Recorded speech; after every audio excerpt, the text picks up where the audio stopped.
we would set up a static spawn camp next to that lonely road, and it doesn't matter whether it's launch day or 10 years after launch, you're going to walk down that road and there's going to be that orc spawn camp, and every 15 minutes they're going to spit out a new batch of orcs. That's the way these games have worked for a long time. But our game is different. What we do is we tag everything in the world with what it is.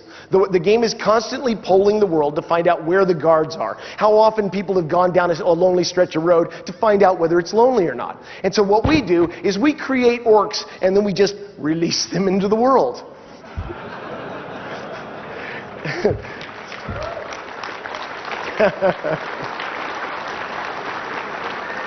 And then it's up to the orcs to find the spots that they like. And so when they find that lonely stretch of road where there's no guards, they set up a camp. And they're going to stay in that camp, waylaying the occasional adventurer until one of a couple of things happens.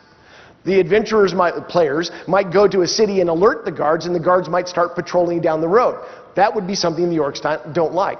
The adventurers might stop going down the road, in which case there's no gold going back and forth, and the orcs don't like that either. Or the players might kick them around a lot. And they don't like that either. Either way, they're going to uproot stakes and they're going to start wandering around the world trying to find the things that they do like instead of the things they don't like. And when they find that spot, they're going to put down stakes again and start harassing people. Now that allows you, the players, to make absolute change in the world.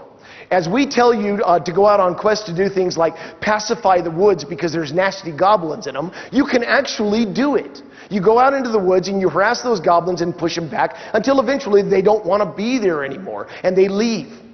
Now it might not have the consequences you expected. You might go out there to pacify them and make the woods safe, but what might actually happen is that you tick off the Goblin King and he starts sending war bands to start pushing back at you. So you don't know what's going to be set up, and that's a big part of the game. So as you go through and you try to do things, the world will be reacting to what you've done, and you will be making change.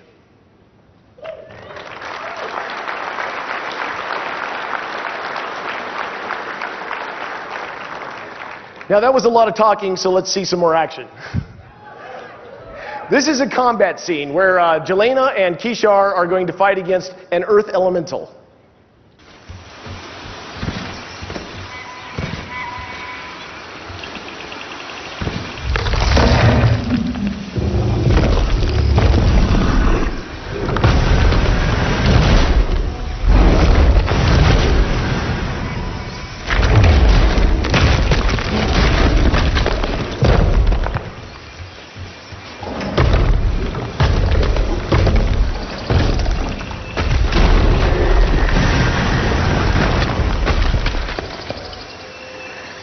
Players fall down the hole.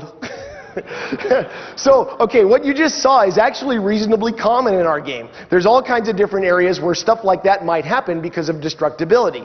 You see, because we're not just building a surface world this time. We're building a world that has many, many, many tiers of depth to it. And in fact, it looks like this. So what we do is we procedurally create. Go ahead.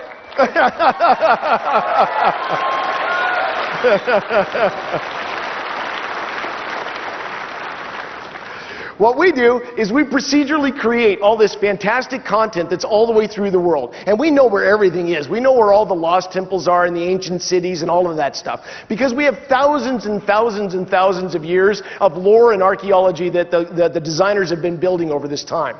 We know where everything is. We have all kinds of lore, and you'll be seeing a lot more of that when you go to the panels. But what that means is, as you explore through all these tiers of depth and stuff in the world, you're going to uncover all these dynamic quest opportunities. And as you explore through them and you choose what you want to do, and remember, the world is destructible, so you don't have to wait for us to reveal it to you. You can just pick up a pick and start making a tunnel. You can just explore through this whole area organically whenever you want to. And as you explore through this and you find these different quest opportunities, occasionally we'll have earthquakes or events in those quest opportunities will collapse caverns and stuff like that, and we'll recreate new areas procedurally. So as you explore through the world, it's constantly changing and you're constantly finding new content.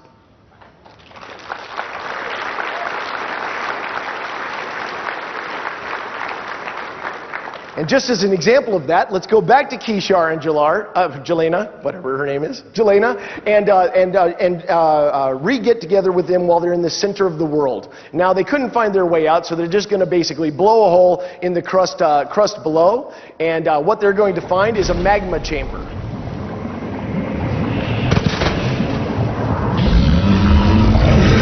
And that's Avoid Goliath.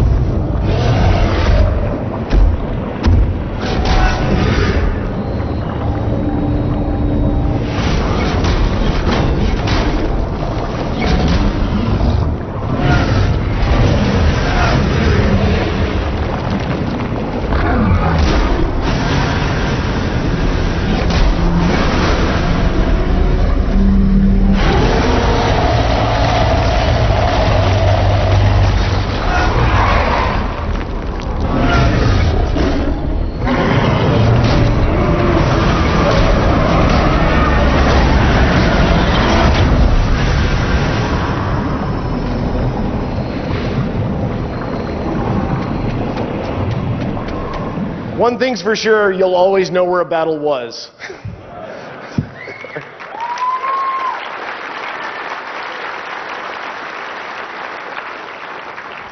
Okay, so that leads us to Grail number 4. And this is a big one, because what we've had so far is destructibility, which is impermanent change. The world heals back after you destroy it a lot like that. And then there's also emergent AI, which allows you to actually change the world in a local area around you. But most MMOs, most virtual worlds that have ever been created, are generally very static. They never change over time, except for the occasional expansion pack, which might change a thing here or there. What we're doing is we're going to embrace a concept that we call permanent change.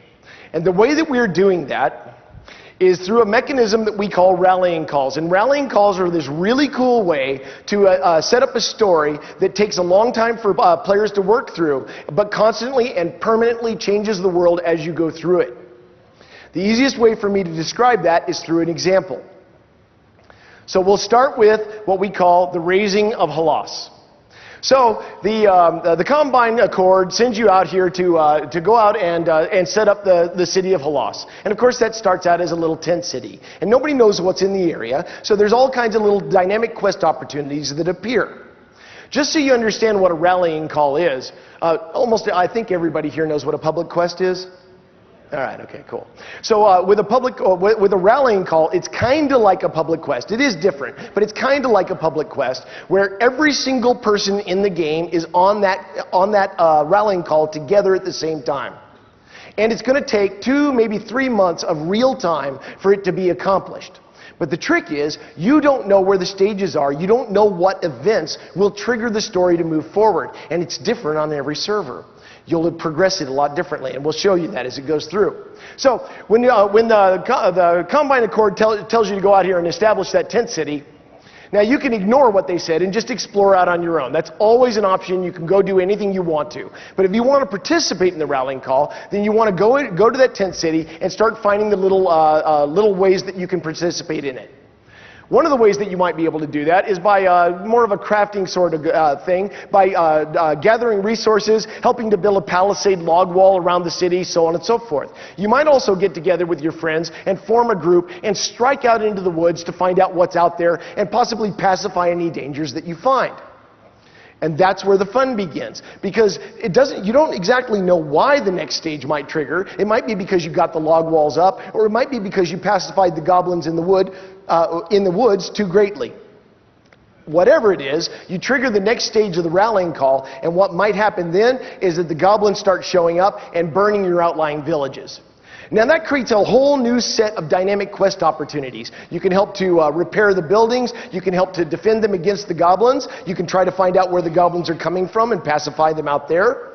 In addition, you might, the townspeople might actually create a quarry because they want to build stone walls now that the goblins are burning stuff.